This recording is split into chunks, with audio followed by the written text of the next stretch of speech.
los intereses del pueblo argentino, para quedar bien con los que vienen, por más grandes que sean. Porque aquí en Mar del Plata está la tumba del Alca.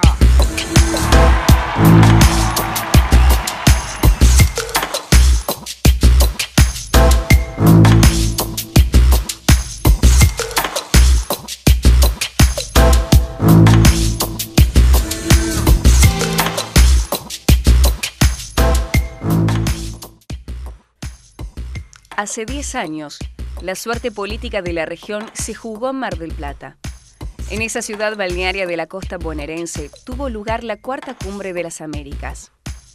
A excepción de Cuba, se dieron cita todos los jefes de los estados del continente, pero sin duda, las figuras fueron George Bush, Hugo Chávez, Lula da Silva y el local Néstor Kirchner. Con semejante evento, la feliz se vio alterada el 4 y 5 de noviembre de 2005. Por un lado, recibió un aluvión de comitivas presidenciales, por lo que varias zonas quedaron militarizadas. Por otro, movimientos políticos y sociales llegaron para repudiar las políticas neoliberales que se venían aplicando en Centro y Sudamérica. Se sabía que las discusiones no iban a ser fáciles, porque las posiciones eran encontradas. Estados Unidos, México, Canadá y Chile llegaban con la intención de firmar un acuerdo de libre comercio con todos los países americanos. Esta propuesta se venía pensando desde cumbres anteriores y todo hacía suponer que no iban a existir dificultades para que esto suceda. Pero los países del Mercosur, más Venezuela y Bolivia, creían que un acuerdo de este tipo era negativo para sus economías. Y bajo esa consigna, comenzaron a plantear su desagrado en las reuniones previas. Esa disidencia terminaría siendo un no rotundo al ALCA que luego pasaría a la historia.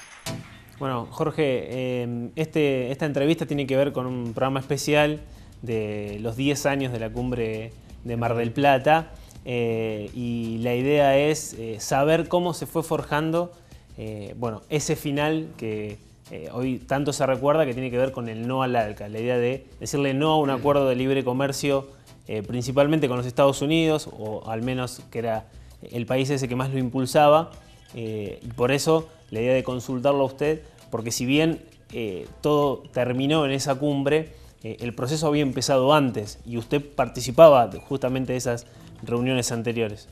Sí, yo era el coordinador nacional de toda esa cumbre, así que todo el proceso de esa cumbre, que llevó 1 año y medio, lo conduje, lo había designado por Néstor Kirchner.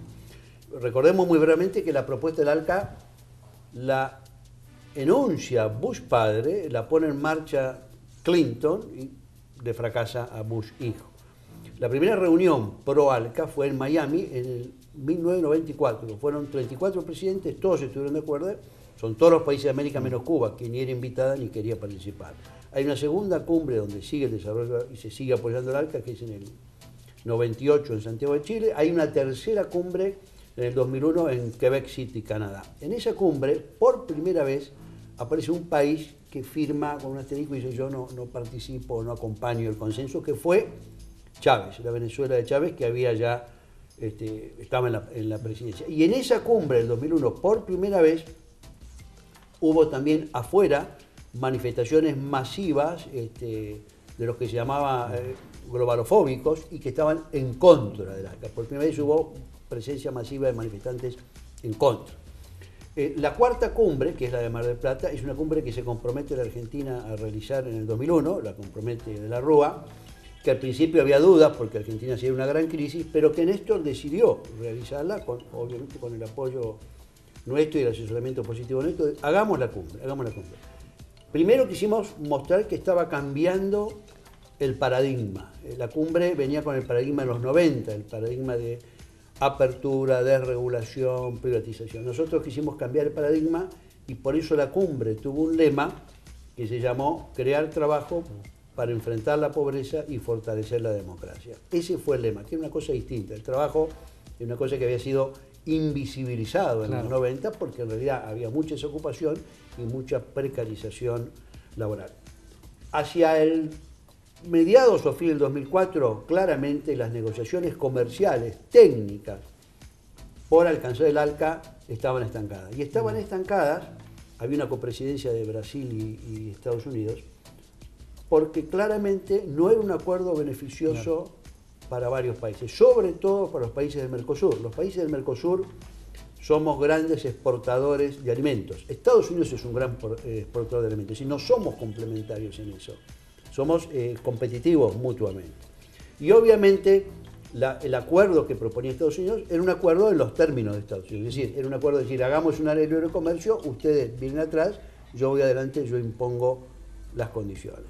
Eso, todos los estudios nuestros decían que era malo, desde el punto de vista económico, desde el punto de vista comercial, desde el punto de vista industrial, ni digamos. Argentina estaba apenas recuperándose de la apertura indiscriminada de los 90 y obviamente una nueva apertura con Estados Unidos hubiera sido desastrosa. Así que en el Mercosur ya en el 2004, cuando empiezan a avanzar las negociaciones, estamos claros, sobre todo Brasil y Argentina y sobre todo Néstor y Lula, que no vamos a apoyar ese acuerdo de libre comercio hegemonizado por Estados Unidos. Y había una experiencia ahí del NAFTA que tampoco ayudaba. Estaba la experiencia del NAFTA, México la defendía, claro, pero era claro que no era beneficioso. Pero incluso es distinto, porque nosotros, realmente esto de ser competidores en la exportación y producción de alimentos es un elemento adicional. México puede pensar que tiene más complementariedad con Estados Unidos. En el caso nuestro, que somos grandes exportadores de alimentos, eso no había forma, no cerraba casi por ninguna parte y ellos no ofrecían nada, no había fondos estructurales, no había reconocimiento de asimetría, no había nada, era tómalo, déjalo, subordínate y eso va a ser bueno para ti. Claramente no lo era. Por eso el Mercosur, los 4 países del Mercosur de entonces, Argentina, Brasil, Uruguay y Paraguay, más Chávez, que también se oponía y se había puesto primero, fuimos los países que se opusieron a este acuerdo porque creíamos que no estaban dadas las condiciones y que eso nos perjudicaba más que nos beneficiaba. Este debate se va dando a lo largo de las negociaciones, sobre todo se da porque varios países, Estados Unidos, pero también lo compararía México y Chile, querían poner, como estaba estancada la negociación comercial, querían que los presidentes pusieran un plazo perentorio. Por ejemplo, la cumbre de noviembre, bueno, que antes de 60 días o 90 días se juntaban los técnicos y destrabaran los obstáculos en las negociaciones a fin de alcanzar un definitivo acuerdo, etcétera, etcétera. Nosotros decíamos, nosotros no vamos a poner eso porque no estamos de acuerdo en cómo está, porque no creemos que sea beneficioso un acuerdo. Y eso fue lo que fue tensionando, o sea, el párrafo. Hay muchos otros párrafos, porque era una declaración presidencial, lo que tenían que hacer en Mar del Plata, y un plan de acción. Muchos puntos estaban consensuados, hay muchos puntos que son muy buenos, pero en ese punto no había acuerdo. Y no hubo acuerdo y estuvimos discutiendo hasta las 12 de la noche del día anterior al comienzo de la cumbre, los ministros o los coordinadores nacionales que estábamos discutiendo el documento. Por eso no hubo acuerdo y se llegó con la decisión de la propuesta de 2 párrafos. Unos países dicen que hay bueno el acuerdo y otros países dicen que no hay condiciones para el acuerdo. Y en ese escenario se dio el comienzo de la cumbre, que comienza con un discurso que habíamos trabajado y que finalmente pronuncia Néstor, que es un discurso muy firme, muy de reafirmación y muy de decir, no, si el acuerdo no es conveniente, nosotros no firmamos, no vamos a hacer nada. Ese es el mensaje de inauguración y el debate se da en todos esos términos.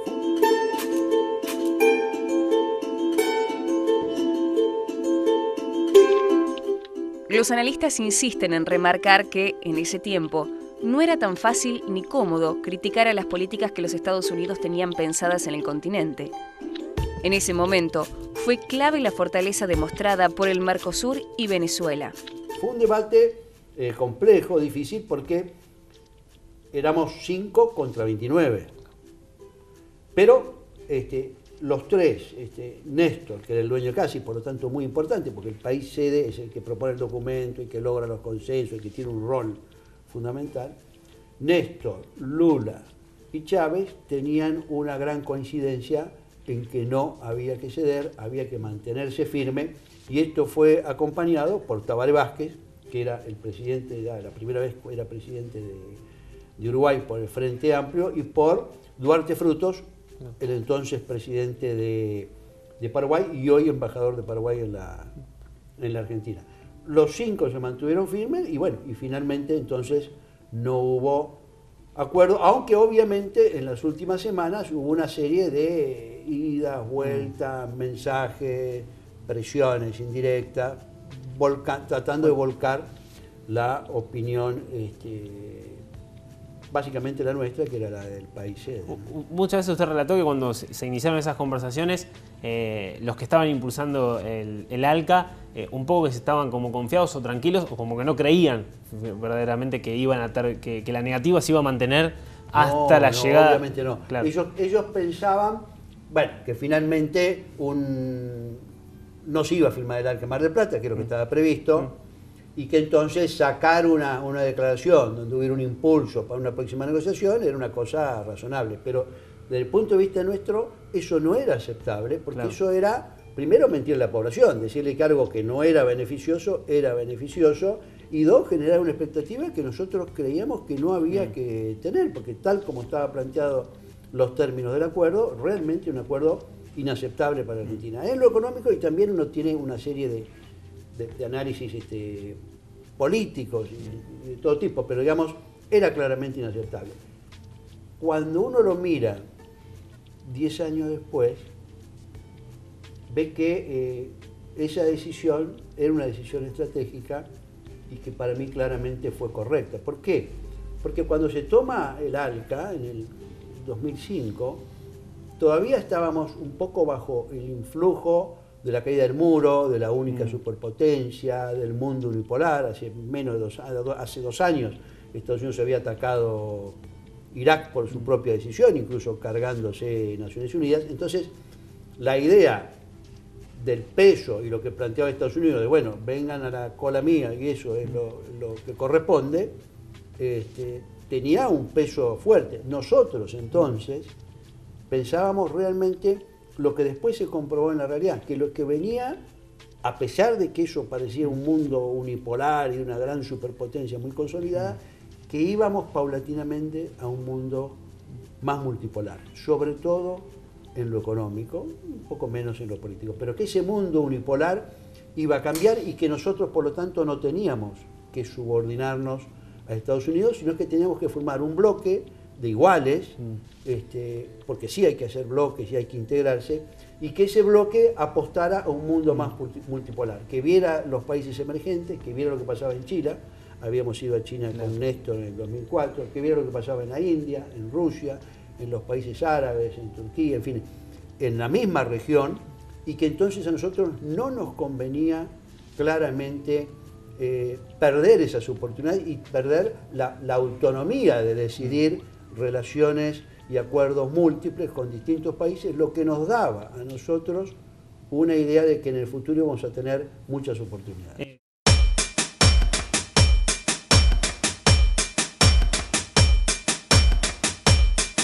Una de las cuestiones que marcarían el rumbo de las negociaciones es que Estados Unidos y sus aliados no admitían posiciones intermedias. Querían que el acuerdo de libre comercio sea total.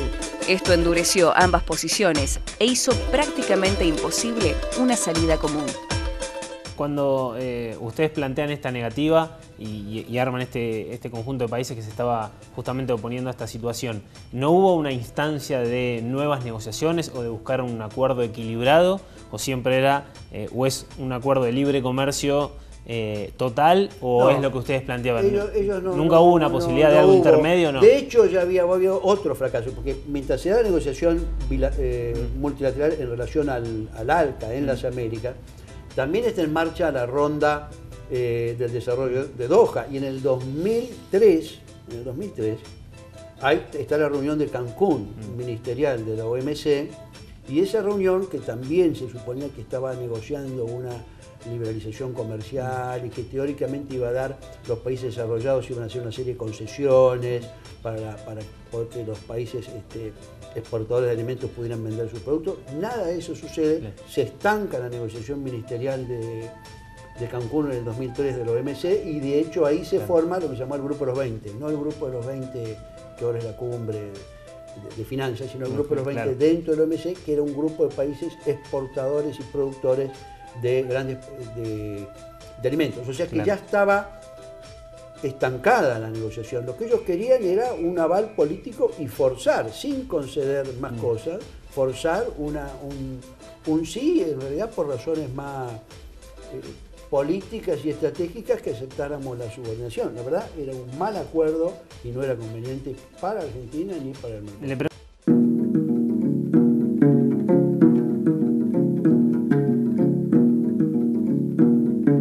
Mucho se dijo también de las posiciones que tomaron Chile y Uruguay, pero estaba claro que los trasandinos estaban a favor del libre comercio, aunque con reparos. En el caso oriental, el por entonces presidente Tabaré Vázquez se mostró a favor de sus vecinos desde el comienzo. Países, primero por Chile, si es que en algún momento se intentó sumarlo a esta idea de oponerse al ALCA, por una cuestión geográfica y de la región, y después por Uruguay, que siempre se habló de que era quizá el país más reticente. Fueron dos cosas distintas. Chile tenía la presidencia y participa Ricardo Lagos. Sí. Ricardo Lagos había firmado el acuerdo de libre comercio con Estados Unidos, o sea que en realidad ellos trataban de que se aprobara alguna cosa del ALCA bajo el argumento de que en realidad, que es lo mismo que dice México, nosotros ya hicimos el acuerdo, si hay un acuerdo de todos es más liviano para nosotros, decía Chile y decía México. Así que no, lo que tuvo Chile sí fue una actitud, y el presidente Lagos tuvo una actitud muy prudente en el sentido que ellos estaban a favor del acuerdo, pero tuvieron un rol bastante pasivo y no salieron a enfrentar a la Argentina. En el caso de Uruguay, Uruguay acompañó. Muchas de esas reticencias aparecieron posteriormente, ese era el primer año del gobierno de Tabaré, y se mantuvo firme en apoyo a la posición de Brasil y Argentina.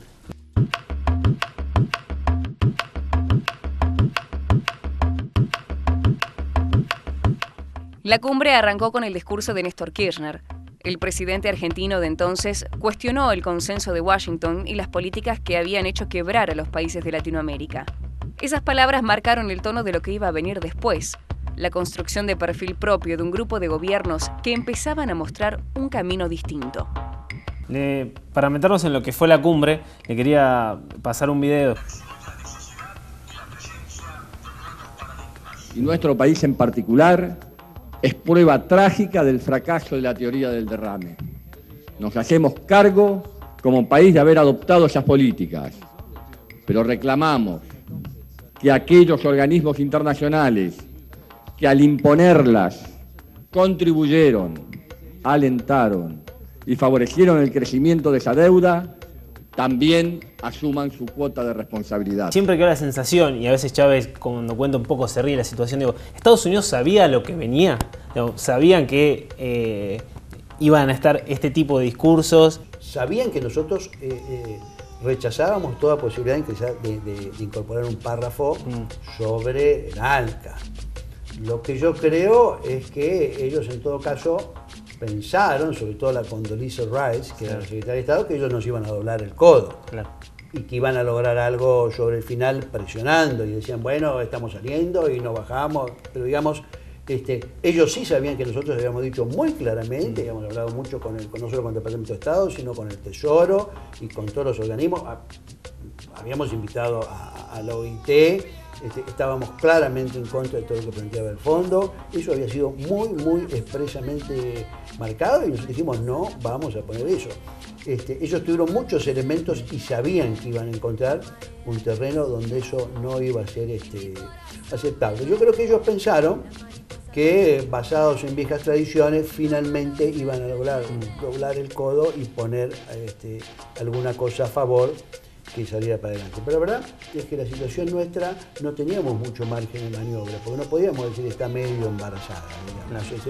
O se aceptaba la propuesta del ALCA, o lo que pedíamos nosotros tenemos que decir que no es favorable para los intereses de la Argentina y para los intereses de la región. Entonces no había forma. Si ellos querían mencionar el ALCA, íbamos a un conflicto. Ellos insistieron en que se tenía que mencionar y bueno, entonces salió la cosa dividida. Ellos tendrían que haber sido más prudentes y no haber planteado algo que claramente estaba totalmente paralizado y prácticamente muerto.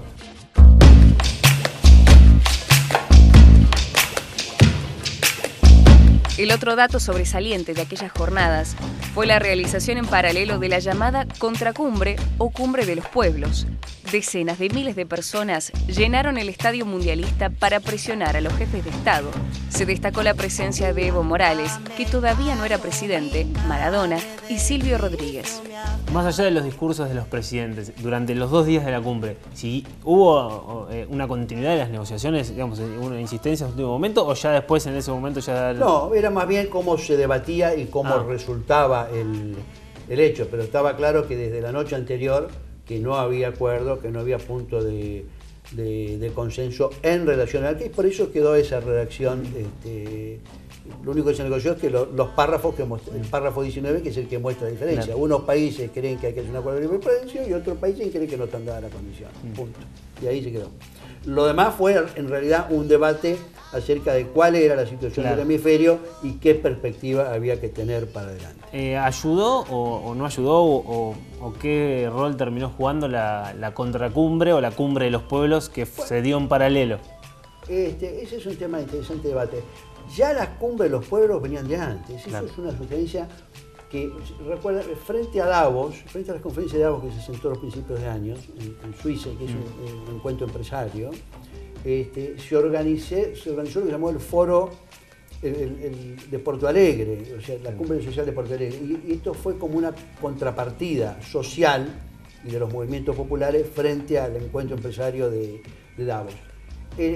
Porto Alegre, este grupo Porto Alegre, es el que tiene un rol muy activo, el Foro Social Mundial de Porto Alegre, es el que tiene un rol activo en oponerse. Pero ya de la primera cumbre de los pueblos o manifestaciones masivas y fuertes, incluso con incidentes contra la globalización, tiene lugar en Seattle, en la cumbre ministerial de la OMC en 1999. Ya ahí estuvo. Después hubo en Europa cumbre, después la cumbre anterior, la cumbre de Quebec también tuvo manifestaciones y tuvo represión con gas. O sea que las cumbres, que el ALCA era una propuesta que desataba manifestaciones masivas de sindicatos, de organizaciones populares, de partidos políticos nacionalistas y de izquierda en contra y masiva, ya era una cosa sabida. Así que eso iba a suceder. En todo caso, al hacer la cumbre en Mar del Plata, lo que sucedió es que era bastante fácil que fuera muy masiva, porque era un lugar al que se podía acceder con cierta facilidad desde Buenos Aires. Y por eso hubo una manifestación muy amplia de argentinos, pero también de cierta presencia internacional, entre ellos la más destacada, obviamente, es Evo Morales, que entonces era solo un candidato a presidente de Bolivia. Gana al mes siguiente y en enero es presidente de Bolivia desde entonces. Blanca me ha entregado una copia de las conclusiones y las resoluciones de esta maravillosa tercera cumbre de los pueblos. Me llevo esas conclusiones, resoluciones de los pueblos para difundirlas, y no solo para difundirlas, sino para luchar por ellas, para hacer realidad los sueños de tantos y de tanto tiempo y de tanta gente. Además, a lo mejor cuando me toque hablar allá en la otra cumbre, la que se va a inaugurar a las 4 de la tarde, a las 3:30, a lo mejor seguramente me va a servir de mucho, de inspiración. Evo, un abrazo, ven acá, hermano. Dile algo a esta gente. Muchas gracias, comandante. Un saludo revolucionario a todo el pueblo latinoamericano antiimperialista. Suerte, que sigan esta gran lucha para liberar a Latinoamérica. Muchas gracias.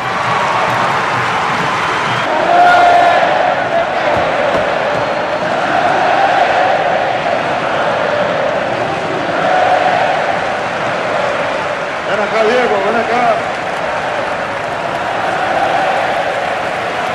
Dile algo a este pueblo, Diego. Los quiero mucho, gracias por estar. La Argentina es digna. Echemos a Bush. ¡Viva Diego! ¡Viva Maradona! ¡Viva el pueblo! Y cada uno de nosotros trajo una pala de enterrador, porque aquí en Mar del Plata está la tumba del ALCA.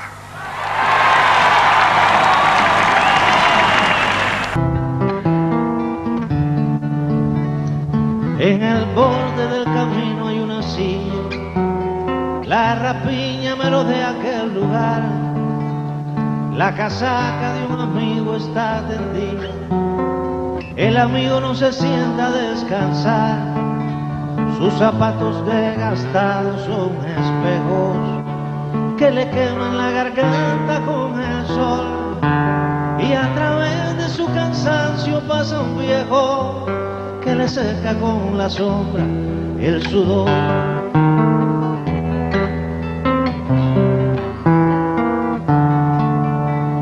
En la punta del amor viaja el amigo, en la punta más aguda que hay que ver, esa punta que lo mismo cava en tierra, que en las ruinas, que en un rastro de mujer. Es por eso que es soldado y es amante, es por eso que es madera y es metal, es por eso que lo mismo siembra rosas que razones de banderas y arsenal.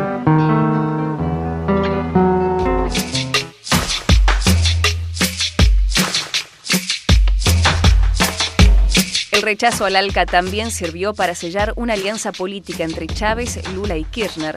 Hasta ese momento se profesaban simpatías, pero cada uno tenía sus reparos. Después de Mar del Plata, conformarían una mesa chica de las decisiones en Sudamérica.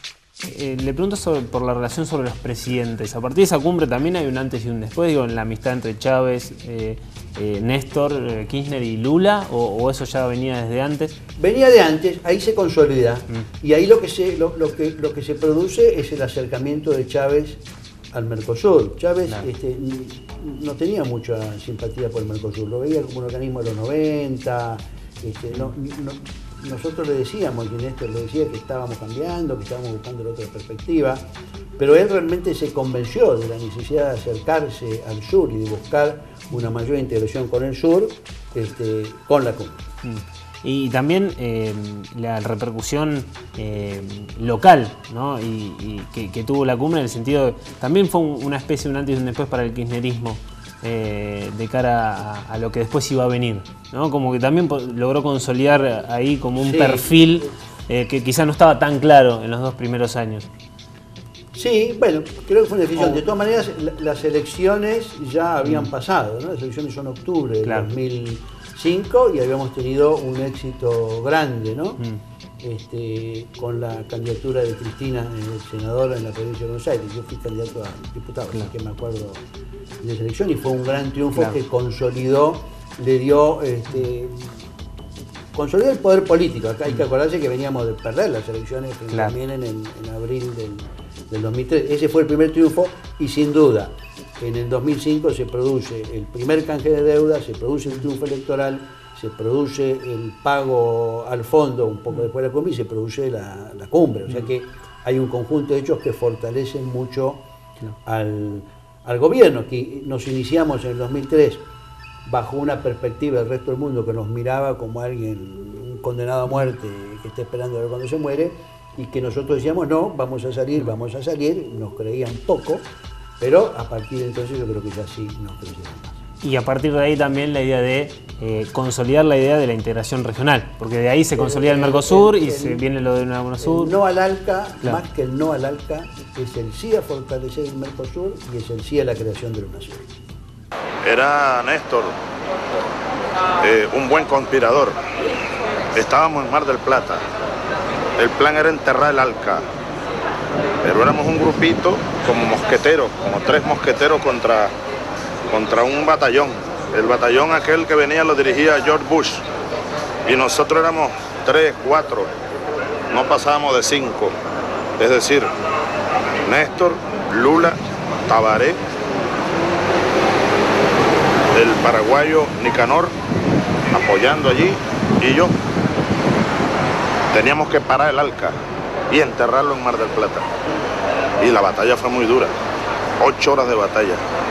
Y hay un momento en que Néstor me dice: Hugo, ven acá, cuando yo necesite que alguien hable y vamos a derrotar a esta gente por cansancio.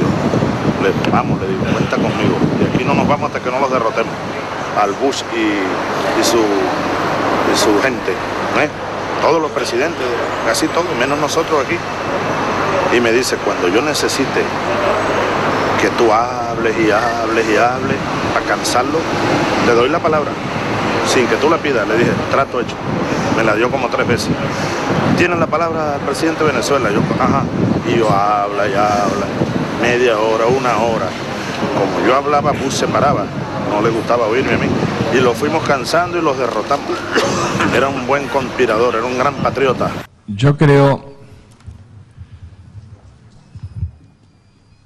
que lo importante es tratar de viabilizar la salida de un documento. Tirar más puede llevar a que no tengamos un documento, o que haya un documento que firmen unos y que otros no firmen, lo cual sería mucho más grave. Segundo, yo creo que como somos iguales los países, y coincido con el presidente de Canadá,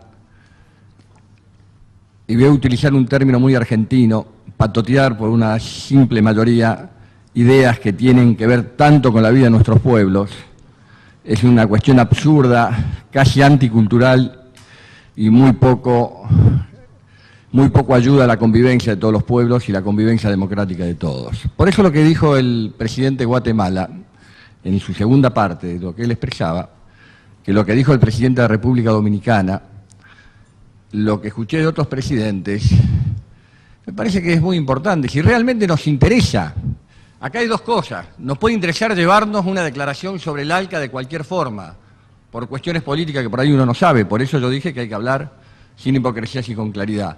Ahora, si lo que nos interesa es realmente construir un acuerdo de libre comercio que nos permita a los pueblos de América ponernos de acuerdo, la flexibilidad tendría que ser la norma y entender que en este momento estamos ante una diferencia. Y quienes convivimos y vivimos de la democracia y sentimos la democracia y hemos luchado por la democracia y hemos sufrido tanto por sostener esta democracia, creemos que es fundamental obtener lo que dijo el presidente Tabaré Vázquez con tanta claridad, que en algo estamos de acuerdo en este tema, que es el disenso. Tenemos 2 posturas diferentes y no es nada malo, es muy bueno. La uniformidad hace mucho daño. Es bueno tener la verdad relativa de uno, la verdad relativa del otro, la posibilidad de discutir y de debatir. Entonces, sería, bueno, si le quieren lograr un triunfo a los pirros, si somos más, nos llevamos esta postura, es muy triste. Es muy triste para estadistas llegar a ese tipo de posturas, señor presidente de Canadá. Es muy triste. Muchas gracias, presidente. Buenos días. Buenas tardes a todos y a todas. Bueno, por lo que vemos hay un interesante debate aquí y contraste de ideas, cosa necesaria y útil. Nosotros respetamos el libre comercio. Bien decía Lula, no es una cuestión ideológica esto, pero el libre comercio no va a solucionar nuestros problemas de empleo, ni de pobreza, ni de miseria. Olvídense de eso, los que todavía creen en ese cuento. Ya tú hablabas del neoliberalismo, las privatizaciones. Hablemos de empleo, pues. Uno de los efectos más perversos de la era neoliberal. Bueno, si no, veamos el caso de todos nosotros. Las privatizaciones, inmediatamente desempleo, inmediatamente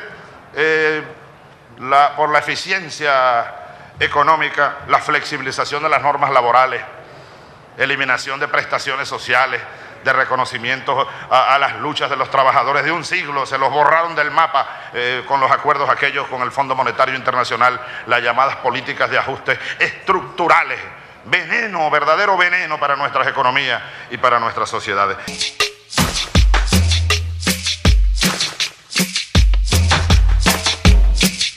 La diferencia de posiciones se quedó reflejada en un breve pasaje del documento final, más precisamente en el inciso B del punto 19.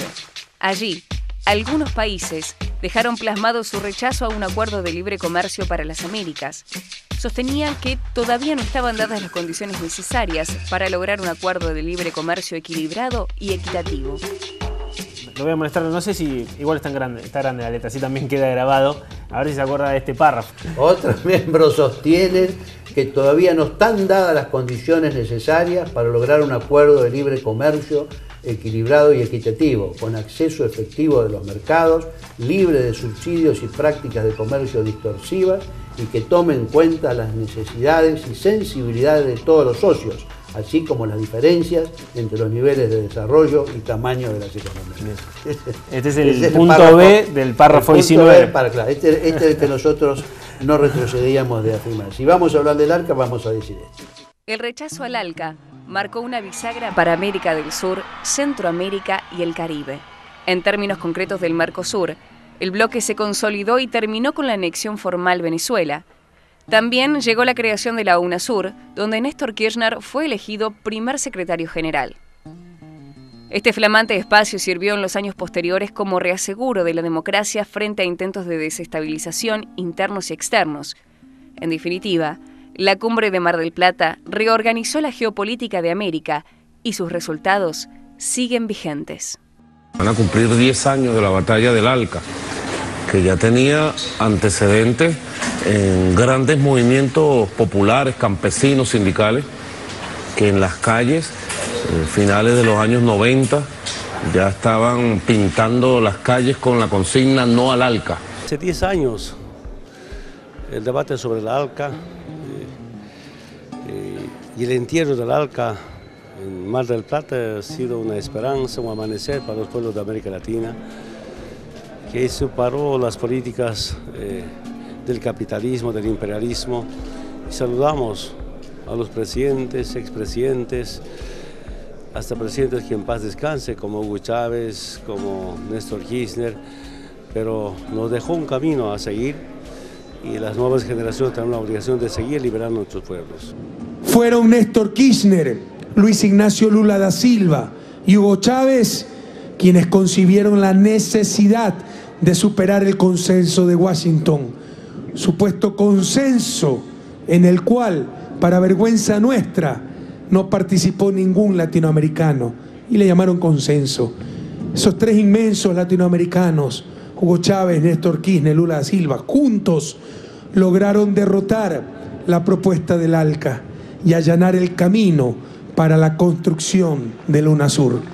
Se reafirmó la vocación de un compromiso más solidario y más fuerte de los distintos países con sus pueblos, con la justicia social, con los derechos humanos. Entonces creo que sí que hay un antes y un después y que eso fue una señal de que podíamos, o sea, podíamos seguir adelante sin tutela, sin protección. ¿No? Y toda la batalla porque no se entregara la vida económica de nuestros países. El ALCA, sin lugar a dudas, es el proyecto más audaz, más agresivo de recolonización económica que ha habido en los últimos 30, 40 años. De la más importante decisión política de nuestros gobiernos, el de Néstor Kirchner y el de los gobiernos latinoamericanos. Argentina fue central para la derrota del ALCA. Néstor Kirchner, en Mar del Plata, ante la presencia de Bush, que venía a imponer la iniciativa de libre comercio para América Latina, creo que junto a Lula, a Chávez y al pueblo movilizado, porque todas las organizaciones sociales y sindicales marchamos a repudiarlo al ALCA, porque entendíamos que era una iniciativa que favorecía a los Estados Unidos y iba a anexar definitivamente nuestras riquezas y nuestra capacidad productiva a los intereses hegemónicos de los Estados Unidos, que venía a plantear centralmente políticas de ajuste, de represión, para favorecer solo sus intereses. La construcción de hombres y mujeres que, elegidos democráticamente por sus pueblos, decidieron comenzar un tipo de construcción diferente. Vamos a decirlo. ALCA, ALCA, al carajo. ALCA, ALCA, al carajo.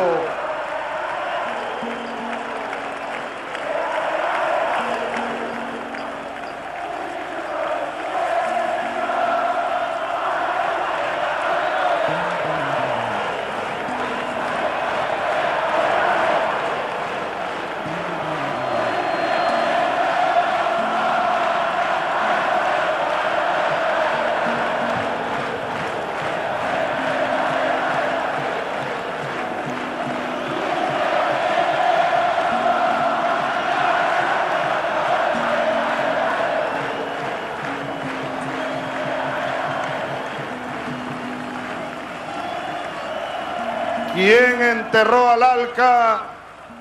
Los pueblos de América enterramos al Alca.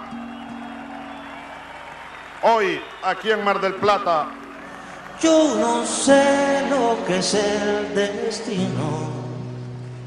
Caminando fui lo que fui. Haya Dios que será divino. Yo me muero como viví.